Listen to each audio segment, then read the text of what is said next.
Hello everyone, I'd like to thank you for watching. What we have today is an Abus 60, see if I can get the glare off of there, 64 Ti-50 titanium padlock. There's the bitting on our key.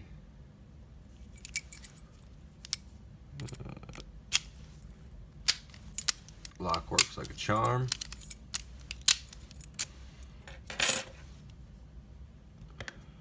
Go ahead and put it in the vise and see how much of a fight she puts up.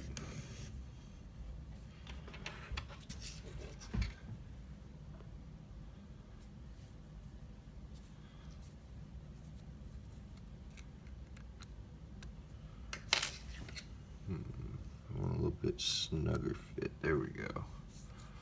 Just using a standard hook from Peterson's. Nothing on one.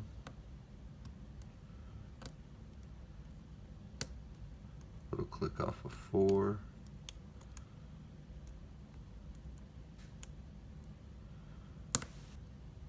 Two. 1. There we go. That is the Abus 64 Ti-50. There we go. The light source is like also the camera, so it does cause glare issues when I'm trying to show something straight on. But that's it. Thanks for watching. Stay tuned for more videos. I really appreciate it. Don't forget to like and hit that subscribe button. Everybody have a wonderful day.